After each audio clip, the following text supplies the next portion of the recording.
भवतु सहनो भुनक्तु सह वीर्यं करवावहै तेजस्विनावधीतमस्तु मा विद्विषावहै। ओम शांति शांति शांति। हरिः ओम। स्थापकाय च धर्मस्य सर्वधर्मस्वरूपिणे अवतारवरिष्ठाय रामकृष्णाय ते नमः। यथाग्निर्दाहिका शक्ति रामकृष्णे स्थिता ह्या सर्वविद्यास्वरूपां तां शारदां प्रणमाम्यहं। नमः श्रीयतिराजाय विवेकानन्दसूरये सच्चित्सुखस्वरूपाय स्वामिने तापहारिणे। ठाकुर श्री रामकृष्ण देव के चरित्र में से कहीं कहीं घटना आती है और बड़ी उद्बोधक है। हम पढ़ते हैं और एक विशिष्ट प्रकार से समझने की उसको कोशिश करते हैं और बाद में कभी कभी भूल भी जाते हैं तो थोड़े सामने चले जाते हैं। इस प्रकार होता है। किसी ने रिमाइंड कर दिया था, अरे हाँ हाँ ऐसा ऐसा था। तो लीला प्रसंग में अथवा चरित्र में इस प्रकार से घटना आती है। घटना इस प्रकार से है, ठाकुर एक दिन शायद पंचवटी के वहाँ थे कि उसी परिसर में थे, दक्षिणेश्वर के मंदिर में। बारिश के दिन थे, बारिश समझे अभी ख़त्म होने के आई थी। तो वहाँ घास बहुत बढ़ती है, बहुत ज़्यादा ऐसे ऊंची ऊंची होती है। तो सर्प आदि जंतु सब उनका प्रादुर्भाव होता है, तो किसी को न काटे। तो उस कारण वहाँ जो मंदिर के जो व्यवस्थापन था वो कुछ लोगों को बुला के जिनको चाहिए उठा लो, जितना घास तुमको काटने का है अपने तुम्हारे यहाँ जो है जानवर उनको खिलाने के लिए, गाय बैल उनको खिलाने के लिए ले जाओ फुकट में। तो लोग आते थे और काटते थे दिन भर और ले जाते थे। तो दोनों काम होते थे, उनको भी जो चारा मिल जाता था जानवरों के लिए और इनका भी सब सफाई हो जाती थी। तो इस प्रकार से होता था और पैसे भी नहीं देने पड़ते थे, तो अच्छी बात थी। इनका भी काम हो गया, उनका भी काम हो गया। तो इसी प्रकार से उसी सिलसिले में एक दिन इस प्रकार से हुआ कि एक बूढ़ा आ गया था और दिन भर मेहनत करके उसने बहुत सारे घास काट ली। अभी संध्या समय हो गया और बाकी सब लोग जो थे वो तो चले गए, अपना अपना जो इतना चारा उन्होंने काटा था, जो घास कटी थी वो सब उसके बांध बूंद के सब सिर पे डाल के सब चुप चले गए। लेकिन ये बूढ़ा था, उसने तो इतनी ज़्यादा घास काट ली थी लोभ के वश में उसने इतनी ज़्यादा घास काट ली थी। एक सर्वसाधारणतया होता है कि मिल रहा है ना फुकट का, तो जितना ज़्यादा ले उतना कम ही पड़ता है। मन इतना होता है कि कभी कभी उसको भी वो मैंने सहन नहीं होता है, लेकिन होता है कभी कभी। तो इसी प्रकार से वो बूढ़े ने बहुत ज़्यादा काट ली थी घास, और घास कट के बराबर अच्छी तरह से बांध वगैरह करके बांध दिया उसको। अभी सिर पे ऐसे चढ़ाकर ले जाने का है। तो बहुत बार देखते हैं कि दूसरा कोई उसको मदद करता है सिर पर रखने के लिए, ढो जाने के लिए। तो उस समय शायद कोई नहीं थे वहाँ, सब लोग चले गए थे। ठाकुर बहुत दूर से देख रहे थे, तो देख रहे थे वो बूढ़ा था, उसने वो सब घास जो काटी थी उसको उठा रहा था, सिर पर रख रहा था। लेकिन इतना ज़्यादा वो भारा हो गया था, गिर जाता था। वो जो भार था बहुत ज़्यादा होता था तो वो गिर जाता था, फिर से उठाता था, कभी खुद गिरता था, कभी वो चारा गिरता था। और उसको ये नहीं समझ रहा था कि थोड़ा सा घास कम कर देने से आराम से उठा के जितना है उतना ले जा सकेगा। वो नहीं कर रहा था, वो उसको पूरा ही चाहिए था, उसको पूरा ही चाहिए था। उठा भी नहीं सक रहा है। ये विडंबना है, एक ऐसी इस प्रकार से रहती है विडंबना कि ये केवल मनुष्य की नहीं, सभी मैंने प्राणियों को हम हंसते हैं। जैसे बंदर को कैसे पकड़ते हैं पता होगा आपको लोगों को। एक छोटा बर्तन लेते हैं जिसका मुंह छोटा है थोड़ा सा ऐसा, उसके अंदर में कुछ खाने के पदार्थ डाल देते हैं, है ना, और उधर रख देते हैं। तो बंदर आते हैं, देखता है, एक हाथ डालता है, समझ में आता है अच्छी खाने की चीज़ है, दूसरा भी हाथ डालता है, उसकी भी मुट्ठी कर लेता है, अभी बाहर निकालने के लिए कोशिश करता है, हाथ अटक गया। मुठ है ना, दोनों ऐसे हाथ की मुठ दोनों ऐसे करके अभी नहीं, वो लॉक हो गया। वो सिंपल है, एक हाथ छोड़ दे, एक निकाल ले फिर इसे दूसरा डाल, दूसरा, वो नहीं करेगा, वो नहीं जमता है। मूठ कैसे खोलेंगे? वो जो बांध के रखी है उसको खोल दिया तो पूरा ही नुकसान हो जाएगा ना। अब ये निकलता भी नहीं है, वो तो बर्तन को मेटल का रहता है, कितने भी पटको कुछ भी करो वो निकलता नहीं है। वो तो छोड़ भी नहीं सकता है अपने लोभ के कारण, और उसको सहन भी नहीं होता कि अभी क्या करूँ, हटक गया है, जैसे किसी ने अरेस्ट कर दिया, बोलते हैं ना हाथकड़ी लग दिया, ऐसा लग गया है, ऐसा हो जाता है। उसी प्रकार इस मनुष्य का भी हो गया। और ठाकुर दूर से देख रहे थे, और ठाकुर का उद्गार वहाँ बड़ा सुंदर है, आप लोगों ने शायद पढ़ा होगा। ठाकुर क्या कहते हैं और ठाकुर के उसके ऊपर रिएक्शन क्या है। ठाकुर कहते हैं, अरे रे रामा, अंदर पूर्ण ज्ञान है किंतु बाहर में इतना भीषण भयंकर अज्ञान, क्या तुम्हारी स्थिति? अरे रे रामा, अंदर में तो पूर्ण ज्ञान है लेकिन बाहर में तो इस प्रकार से घोर अज्ञान, ये तुम्हारी क्या स्थिति है? और ऐसा कहते कहते ठाकुर समाधि में, गंभीर समाधि में चले गए। क्या समझे हम लोग, क्यों समाधि में गए ठाकुर? क्या है समाधि? कोई साधारण अवस्था है क्या? हम पढ़ते हैं कि ठाकुर को कोई भी छोटी चीज़ देख ऐसा कुछ हो गया तो ठाकुर समाधि में जाते थे। एक बार उनके सामने किसी ने छतरी बंद की कि खोली, बस वो देखने भर से ही ठाकुर समाधि में चले गए। अनेकत्व एकत्व, अनेकत्व, एक से ही सब निकले और फिर से उसी में समेट गए। हम तो कितने बार खोलते देखते भी है, लेकिन हमारे दिमाग में तो आता ही नहीं उसमें क्या है। लेकिन ठाकुर जैसे कहते हैं, जैसे मैच बॉक्स रहता है ना, उसके साइड में एक पट्टी रहती है, दो साइड में, तो वो वहाँ कुछ रहता है, मसाला वगैरह लगा रहता है, कुछ तो केमिकल रहते हैं, तो वो काड़ी निकाल के हम उसके ऊपर ऐसा घर्षण करते हैं तो वो झट से वो जल जाती है। लेकिन वो काड़ी के सामने जो गुल रहता है, थोड़ा सा कुछ मसाला रहता है, वो अगर वो भीग गया हो, नहीं तो वो पट्टी भीग गई हो तो क्या होगा? कितने भी बार घिसाओ कुछ भी नहीं हो तो वो पट्टी निकल जाएगी, लेकिन वो जलेगी नहीं। नहीं तो जो गुल रखा है वो कड़ी के ऊपर वही चला जाता है, लेकिन जलता नहीं है। क्यों? वैसे ही हमारे मन में ये जो विषय रस इतना भरा है, तो ऐसी सब घटना देखने के बाद कुछ भी प्रकाश नहीं पड़ता, कुछ भी नहीं प्रकाश पड़ता है। हम जैसे कि वैसे उधर ही रह जाते हैं। अभी ये आप लोगों ने अवश्य पढ़ा होगा, जरूर पढ़ा होगा, हमने भी कितने बार पढ़ते हैं, लेकिन कितना गंभीर अर्थ ठाकुर दिखा रहे हैं उसमें से। स्वामी विवेकानंद कहते हैं ना कि ठाकुर के एक एक उक्ति में से ग्रंथ बड़े बड़े ग्रंथ लिखे जा सकते हैं। तो उस समय कोई तो कहते हैं कि क्या बोलते हो, हमको तो ऐसा नहीं कुछ फील होता, ऐसा किसी ने प्रतिवाद किया। तो स्वामी जी कहते कि कैसा होगा, तुमको बुद्धि है ही नहीं समझने की, इसीलिए होता है। बोलो कोई भी ठाकुर के जीवन की जो ठाकुर जो बोलते थे, बातें करते थे, उसमें से कुछ भी बताओ। तो उस समय वो जो सामने की व्यक्ति, उन्होंने माहुत नारायण और हाथी नारायण की वो बात उठाई, मालूम है ना वो, कि गुरु कहते हैं कि सब जगह नारायण है, सभी में नारायण है, और सामने से ये सब शिष्य सुनते, एक शिष्य है वो तो बिल्कुल ही उससे पकड़ लिया, ये गुरु जी की बात है, बिल्कुल सही है। तो सामने से हाथी आ रहा था और जो माहूत था वो चिल्ला रहा था कि सब लोग हट जाओ, ये हाथी मैड हो गया है, उन्मत्त हो गया है, कोई भी उसके रास्ते में ना आए, जोर जोर से चिल्ला रहा था, अरे हटो हटो हटो हटो करके। और ये आदमी सोचता है कि नहीं, हाथी में तो नारायण है, मुझ में भी नारायण है, उधर भी नारायण है, सब जगह नारायण ही नारायण है, तो खड़ा रहता है। अभी हाथी है वो पागल हो गया है, वो आता है उसको शुंड से उठाता है और पटक देता है धवाक से। अभी कोई तो जाके फिर खबर करता है कि अरे रे तुम्हारे आश्रम का एक जो साधु है उसको तो हाथी ने मारा है।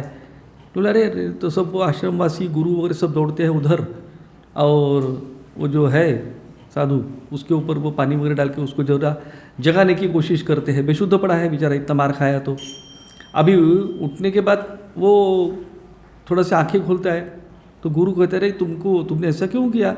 वो सब लोग चिल्ला रहे थे, हाथी पागल उन्मत्त हो गया, तुम वहाँ खड़े मत रहो, फिर भी तुम वहाँ खड़े क्यों रहे? तो वो बोलता है कि गुरुदेव आपने तो बोला था ना इस प्रकार से कि सब में नारायण है। तो बोले हाँ बोला था। तो उस पर गुरुदेव बोलते कि बरोबर है बेटा तुम्हारी बात कि सब में ही नारायण है, हाथी में भी नारायण है, लेकिन माहुत में भी नारायण है ना। माहुत की बात क्यों नहीं सुनी तुमने? जो महावत था उसने जो बोली थी उसमें भी नारायण है कि नहीं? तो है ना, तो उसकी बात क्यों नहीं सुनी? हाथी में नारायण है बरोबर है, लेकिन महावत में भी है, तो उसकी भी बात सुननी चाहिए थी। तो इस प्रकार से हाफ नॉलेज, आधा नॉलेज, कुछ तो आधा ही पकड़ लिया और उसी के अनुसार अपने मन से कुछ तो मनगढ़ंत इस प्रकार से साधना चालू कर दी, तो ऐसा मार होता है। अभी ये इतनी बात है। स्वामी जी इसके ऊपर मैंने आधे दिन तक बातें कर रहे थे। दुर्दैव से हमारे पास वो सब उपलब्ध नहीं है, लेकिन उसमें से उन्होंने इतने सारे बोलते हैं कि जो बातें कही है, और उसमें से दिखाया है कि जो वेस्टर्न फिलॉसफी को बहुत सारे ऐसे जो गूढ़ प्रश्न अभी भी वो पूर्ण क्या बोलते उसका उत्तर नहीं मिला, तो ठाकुर के इस उदाहरण से एकदम झट से मिल जाता है। बहुत बार हम लोगों के मन में भी इसी प्रकार से आता है कि एक दैववाद और एक जिसको बोलते ना पुरुषार्थ, कि भगवान के ऊपर छोड़ दे कि मैं करूँ कुछ, अभी जाने दो भगवान की इच्छा है, जैसा होगा वैसा होगा। एक तो ये साइड रहती है, और दूसरा रहता है कि नहीं ये ठीक नहीं, हमको ठीक नहीं लग रहा है, कुछ तो करना ही पड़ेगा। फिर दूसरे कई लोग रहते हैं उनको तो दैववाद वगैरह तो कुछ पता ही नहीं, वो तो ले बेकार है वो सब बातें, चलो कुछ तो करना पड़ेगा, पुरुषार्थ करना ही पड़ेगा। इस प्रकार से भी होता है। तो इस दोनों प्रकार से लगता है बिल्कुल ये एकदम झगड़ा है। अपने शास्त्र क्या कहता है उसके ऊपर, पुरुषार्थ करो कि न मत करो। मराठी में कहते हैं ना, हिंदी में भी इसी प्रकार से, लेकिन मराठी में एक है, असेल माझा हरी दिल खटल्यावरी। अगर मेरा हरी है तो मुझे बस आराम करूँगा, मिल जाएगा मुझको, जहाँ मैं बैठा हूँ वहीं सब कुछ प्राप्त हो जाएगा। होता कुछ नहीं है, कुछ भी नहीं, वो हरी वगैरह कुछ नहीं आता है, वो बेकार बातें हैं। वो शास्त्र ने भी इस प्रकार से इन चीज़ों का निषेध किया है। ये तो बेवकूफ़ी हो गई। काहे का दैववाद और ईश्वर के ऊपर विश्वास नहीं।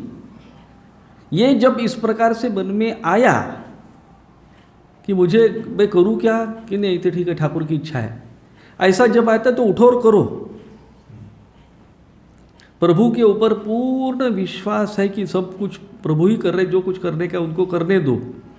ये 100% रेसिग्नेशन है, तो आपके मन में इस प्रकार से द्वंद्व आएगा ही नहीं। द्वंद्व आया इसका मतलब ही है कि करो। इसका एक बहुत बढ़िया उदाहरण है। श्री माँ के पास एक यंग आदमी आया, लड़का आया और कहा कि माँ मेरे को प्रश्न पड़ा है। तो बोले क्या, कि मैं शादी करूं कि संन्यास लूं, है ना। गंभीर प्रश्न है, बहुत ही गंभीर प्रश्न है। श्री माँ ने सब सुनने के बाद क्या कहा, शादी कर लो। बोले झट से कहा शादी कर लो। उसके बाद और एक आया, वो कहता है कि संन्यास लेने की बड़ी इच्छा है, लेकिन घर में इतने सारे हैं, इतने प्रॉब्लम हो रहे हैं, तो क्या करूं मैं समझ में नहीं आ रहा है, अभी इनको कैसे टैकल करूं समझ में नहीं आ रहा है, बहुत सारे प्रॉब्लम है, बहुत सारी रिस्पॉन्सिबिलिटी। तो बोले हाँ अभी रिस्पॉन्सिबिलिटी तुम ये पूर्ण करो, बाद में संन्यास लेना, अवश्य लेना, वैराग्य को लाओ मन में, हाँ और जरा निश्चय करो। उसको ऐसा बोला, और इसको क्या बोला, हाँ। इसीलिए श्री माँ को कहते ना सरस्वती ज्ञान रूपिणी, वो सुनने से समझ में उनके आ गया कि क्या है ये बात, ये करूँ कि वो करूँ, द्वंद्व आ गया। इसका मतलब है तुम शादी कर ले बेटा, क्योंकि ये द्वंद्व बाद में भी तुम्हारे मन में रहेगा। संन्यास लेने के उधर ये गड़बड़ हो गया, उधर शादी करता तो अच्छा हो जाता, ये साला बेकारी इधर गड़बड़ हो गई, अच्छी नौकरी थी, पैसे कमा रहा था, इतना अमुक था तमुक था, बिजनेस था, सब टूट गया। तो बेटर तुम जाओ और शादी कर लो, तुम्हारे लिए वही मार्ग ठीक है, अच्छे तुम गृहस्थ हो जाओ और ठाकुर का साधन भजन करो, बहुत अच्छी बात है। द्वंद्व आ गए तो ये वैसे ही मन में पुरुषार्थ और दैववाद इस प्रकार से द्वंद्व आ गया तो आपको पुरुषार्थ की ही साइड लेने की है, दैववाद की तरफ देखने का नहीं। बेवकूफ़ी होगी, कुछ भी नहीं होगा। आपके बुद्धि का भगवान ने दिए ना आपको बुद्धि, क्या और कोई राक्षस ने दी है? आपका दैव है इसलिए बुद्धि दी ना। इधर कुछ तो सिर के ऊपर लिखा है, अपने सिर का तो कुछ उपयोग करना चाहिए ना। भगवान ने दिया तो उपयोग करो, और क्या चाहिए? और कहाँ क्या काहे का दैववाद? यही दैववाद है, सर्वश्रेष्ठ दैववाद पुरुषार्थ। हाँ, लेकिन पूर्णतया जब रेसिग्नेशन होता है, शरणागति होती है 100%, उस समय बोलने की बात ही नहीं है। वो जैसे भगवान की इच्छा है वैसा ही होने वाला है, और उसके ऊपर वो पूर्ण विश्वास रखकर चलता है। ठाकुर के जीवन में हम ये बातें पूर्ण रूप से अच्छी तरह से देखते हैं। सबसे पहले जब ठाकुर दक्षिणेश्वर में आए थे, वहाँ उन्होंने उधर वो जो खान पान नहीं कर रहे थे। पिछली बार मेरे ख्याल से यह टॉपिक हमारा डिस्कशन हो गया है, इस बारे में चर्चा हो गई थी कि ठाकुर उस समय दक्षिणेश्वर के मंदिर में कोई भी अन्न ग्रहण नहीं कर रहे थे। बरोबर है ना? और इतना ही नहीं, अपने जो बड़े भाई थे उनसे भी उनका आर्गुमेंट्स हो गए थे कि तुम ठीक नहीं कर रहे हो, इधर की तुम ये पुजारी पद क्यों स्वीकार किया? ये लोग इस प्रकार से है, यहाँ का तुमने पुजारी पद स्वीकार नहीं करना चाहिए था, ये काम ठीक नहीं हुआ। देखो हमारी जो परंपरा है, हमारे घर की परंपरा किस प्रकार से है, हमारे कुल की परंपरा किस प्रकार से है, हमारे पिताजी कैसे थे, ये सब याद करो और सोचो कि तुमने कितना गलत काम कर दिया। और वही ठाकुर बाद में हम देखते हैं कि उधर दक्षिणेश्वर में पूजा कर रहे हैं शांति से, है ना? वहाँ का ही प्रसाद ग्रहण कर रहे, वहीं रह रहे हैं। देखिए, और कह रहे अभी उस समय कह रहे कि जैसी माँ की इच्छा, इस प्रकार से। ये मैंने समझने की बात है कि कहाँ कौन से कैसे एप्लीकेशन करने का है, क्योंकि ये बातें तो इसलिए पढ़ते समय हम जो बोलते हैं ना कि we do not read between the lines, we just jump over. Jumping बोलते हैं ना, फट से उधर सामने चले गए, इस प्रकार से हो जाता है। लेकिन वो ठीक तरह से समझना चाहिए कि क्या बात है, किस प्रकार से है। अभी जैसे ये मैंने कहा कि जो ग्रास कटर, वो जो घास काटने वाला आदमी आया था, और वो देखकर जो ठाकुर के उद्गार है, और उसके बाद ठाकुर समाधि में जा रहे हैं। अभी देखिए कि इस प्रकार की घटनाएं हम बहुत सारी देखते हैं ना।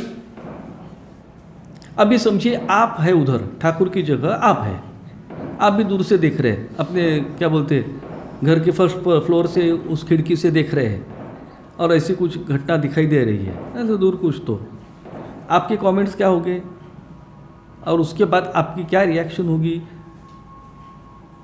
हमको भी लगेगा कि इतनी बेवकूफ़ी है, क्या मूर्ख मनुष्य है, इतना नहीं समझ में आता है। थोड़ा सा घास कम करके ले जा सकता है ना, नहीं तो हंसी आएगी हमको हंसी आएगी उसकी बुद्धि के ऊपर, और एक गर्व आएगा हमारी बुद्धि के ऊपर कि हम कितने बुद्धिमान हैं, बस। और अब फिर हम अपने काम को लग जाते हैं। क्या हुआ? कुछ नहीं हुआ। क्या हम गंभीर ध्यान में चले जाते हैं? ऐसी घटना देखकर हम गंभीर ध्यान में कब जाते हैं? कोई शांत मंदिर है, एकदम गंभीर वातावरण है, तो बहुत बड़ा सुंदर संगीत हो गया, कोई किसी ने सुंदर भजन गाया तो हमको अच्छा लगता है, बोलते ना। लेकिन ऐसी घटना देखने के बाद हम ध्यानस्थ नहीं होते। समाधि तो छोड़ दो, समाधि तो बहुत दूर की बात हो गई ना। हमें उस मनुष्य में प्रभु रामचंद्र दिखते हैं, वहाँ उसमें हम ईश्वर नहीं देखते। क्यों? क्योंकि इधर ही ईश्वर नहीं देख रहे, उधर क्या देखेंगे? इधर ही ईश्वर नहीं है, नहीं देख पा रहे हैं, तो उधर बाहर में कैसे देख सकेंगे? ठाकुर को दोनों देखिए, मैंने पिछले बार भी 2-3 बार कहा था कि ठाकुर को समझने के लिए जो हम क्या समझेंगे, लेकिन जो हम कोशिश करेंगे जितनी अच्छी तरह से, तो मैंने बोलते ना कि अनेक लेयर की पर्सनैलिटी है।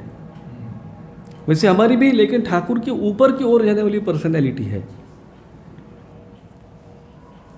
तो एक ही प्रकार से हम ठाकुर को जजमेंट में क्या बोलते हैं, ऐसा जज नहीं कर सकते कि ऐसा ही हुआ है वैसा ही हुआ है। वो गलती हम कदापि न करें। इसलिए भगवान श्री कृष्ण भी गीता में कहते हैं इस प्रकार से, मोहितम ना भी जानाति मामेभ्य परमव्यम जन्म कर्म च मे दिव्यम एवं यो वेत्ति तत्वतः आदि आदि, कि अज्ञान के वश में लोग मुझको मानुषी तनुधारी इस प्रकार से समझते हैं, मैं मनुष्य ही हूँ इस प्रकार से समझते हैं, मनुष्य ही हूँ, देखिए शब्द, और अज्ञान वश से मेरा जो महेश्वर स्वरूप है, भूतानाम ईश्वरोपि सन, मैं भूतों का परमेश्वर हूँ, ये मेरे स्वरूप को इस प्रकार से ये लोग नहीं जान पाते अज्ञान वश के होने के कारण। हम एक जिसको कहते हैं ना कि हमारे जैसे ही है, वो हमारे जैसे, ये तो बहुत ही हमारे जैसे मैंने बिल्कुल मनुष्य ही है, हम उनको मनुष्य ही कर देते हैं। उनका भी जन्म हुआ था, मेरा भी जन्म हुआ है, उनका भी फ़ोटो खींचा गया था, मेरा भी फ़ोटो खींचते हैं, उनको भी 2 हाथ 2 पैर सिर वगैरह है, हमारा भी है, उनको भी क्या बोलते भूख प्यास लगती है, वो भी खाते पीते हैं, हम भी खाते पीते हैं, हाँ, वो भी सोते हैं, हम भी सोते हैं। उन्होंने वो दक्षिणेश्वर में नौकरी की थी, हम यहाँ नौकरी करते हैं, है ना, क्या है फ़र्क, क्या है। वो भी किसी को डांटते थे, राग द्वेष सब दिखते हैं, हृदय से कभी कभी नाराज हो जाते थे, हाजरा को कभी बातें गाली वगैरह भी दे देते थे, है ना, शादी भी कर दी थी, है ना, शादी भी इम्पोर्टेंट है ना मनुष्य के जीवन का। उनको भी रोग लग गया था, हमको भी रोग लगते हैं, वो भी बीमार होते हैं, वो भी गिर गए थे, उनको भी फ्रैक्चर हुआ था, हम लोगों को भी कभी कभी हड्डी वगैरह टूट जाती है, होता है प्रॉब्लम्स। अरे फ़र्क क्या है, हम हमारे जैसी है, लेकिन वो थोड़े से पहले हो गए, लेकिन बहुत ही ज़बरदस्त है तो कुछ खास है उसमें, कुछ तो खास है। बहुत साधना की, 12 साल साधना की, और विवेकानंद मानते थे ना, बाकी जाने तो विवेकानंद जो अमेरिका को हिला के रख दिया, ऐसे ग्रेट विवेकानंदास गुरु, क्या समझे ठाकुर को, कुछ भी नहीं। अगर ये क्राइटेरिया है कि विवेकानंद ग्रेट है ना, है वो उनको मानते हैं ना, हाँ, तो इसलिए ये तो मैंने जो बांग्ला में बोलते हैं तो बाबूरा खाचे तो भालो ही अच्छे, सब मालूम है क्या कथा, वचनामृत में आती है, आप पढ़ते नहीं क्या वचनामृत, उसमें हिंदी में हाँ तो हिंदी में भी आता है, बाबू लोग खा रहे हैं ना तो वो अच्छा ही है। एक जगह पंगत थी और बहुत लोगों को बुलाया था, तो गांव वाले को भी बुलाया था इधर उधर के, तो सब बैठ गए, तो पदार्थ आ गए कुछ तो एक चटनी वगैरह की कुछ तो एक नया आइटम आया होगा, तो परोसते परोसते जो गांव वाले थे ऐसे अनाड़ी लोग, तो उधर वो परोसने के लिए जा रहे हैं, तो परोस रहे, तो एक दूसरे की तरफ देख रहे, तो बोले अभी रुको, लेने का नहीं, देखने का पड़, मैंने खाने का कि नहीं, क्या पदार्थ है समझ में नहीं आ रहा है। तो उसमें से एक आदमी इधर उधर देखता है, अरे ना बोले बाबूरा खच्चे, तब भालू अच्छे, बाबू लोग खा रहे हैं ना, अच्छे लोग खा रहे हैं ना, तो अच्छा ही है, खा लो, वो लोग खा सकते हैं ना, वो लोग खाते हैं ना, तो तुम खाओ, कोई दिक्कत नहीं। तो इस प्रकार से विवेकानंद मानते हैं ना, तो विवेकानंद के कारण ठाकुर ग्रेट, विवेकानंद ने माना इसलिए ठाकुर ग्रेट है। क्या समझे आप, कुछ भी नहीं। विवेकानंद हो अथवा न हो, रामकृष्ण मठ मिशन हो अथवा न हो, श्री रामकृष्ण यह श्री रामकृष्ण ही है। वो मैंने ये इन्होंने माना, उसने माना, अमके ने माना, नहीं तो नहीं माना, कुछ भी नहीं। आप सोचिए कि वहाँ जो क्या बोलते हैं, वो 4-5 जो बड़े बड़े पंडित लोग आए थे, पता है ना, नारायण शास्त्री, वैष्णव चरण, पद्मलोचन, और एक कौन, चौथे कौन, गौरी पंडित, ये 4 बहुत बड़े बड़े अलग अलग समय पे आए थे, लेकिन एक एक उस जमाने के बहुत बड़े विद्वान थे। और मैंने जैसे कोई षड दर्शन में, कोई 4 दर्शन में उनका नाम था, दर्शन समझे कुछ, हाँ 4 प्रकार के जो दर्शन है, जैसे क्या बोलते हैं, न्याय, वैशेषिक, सांख्य, योग, मीमांसा और उत्तर मीमांसा माने वेदांत। जैसे नारायण शास्त्री षड्दर्शन में बड़े विद्वान थे, और अर्थात इसका मतलब है उनका संस्कृत वगैरह बहुत ही अच्छा है। मैंने उस जमाने के हम जिसको क्या बोलते हैं, सुपर ब्रेन बोलते हैं ना, इस प्रकार से मैंने 25 वर्ष तक वो अध्ययन किए थे। इस प्रकार के विद्वान थे वो लोग। वो लोग जब ठाकुर को कहते हैं कि अवतार है, नतमस्तक होते हैं, वो एक बात है। और जैसे ठाकुर स्वयं कहते हैं एक जगह कि कोई यहाँ आते हैं, कोई डॉक्टर की करते हैं, है ना, कोई थिएटर की क्या बोलते मैनेजर की करते हैं, और इधर आके इसको कहते हैं अवतार। उनको लगता है अवतार बोलने से बहुत बड़ा कर दिया। इन लोगों को मालूम नहीं, इनके पहले तो बड़े बड़े विद्वान लोग आके इसको अवतार बोल के चले गए हैं। मैंने अरे मैं तुम्हारी क्या रहता है कि किसकी स्तुति कौन करता है ये देखना पड़ता है। स्तुति कौन करते हैं और उसको कितना महत्व है, समझ रहे हैं ना। वो जो स्तुति करने वाला, उसकी कैपेसिटी है क्या स्तुति करने की। संगीत की महफिल चल रही है, कोई बहुत ही बड़ा गायक है और वो गायक को भी समझता है, जो अच्छा गायक है उसको भी समझ में आता है कि उसकी वाहवा कौन किस प्रकार से कर रहा है। उसको पता चलता है कि 99% लोग बेवकूफ़ है, उनको कुछ भी नहीं समझ रहा है संगीत का।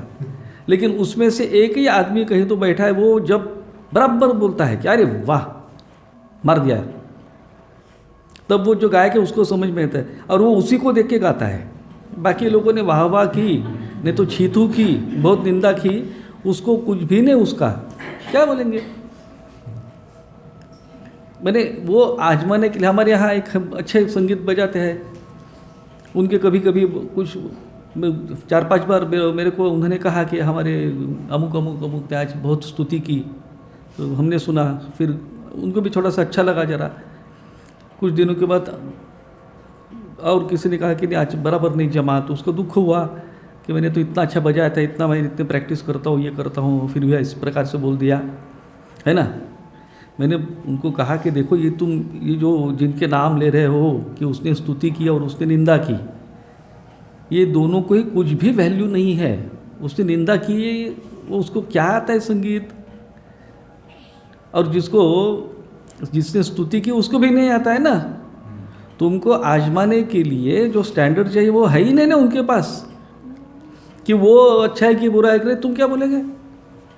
तो इस प्रकार से ठाकुर को जब अप्रिशिएट करते हैं हम, अप्रिशिएट बोलता हूँ मैं, डिलिबरेटली बोलता हूँ, तो कौन से पॉइंट पर करते हैं, क्या समझे आप ठाकुर को, हु इज श्री राम कृष्ण।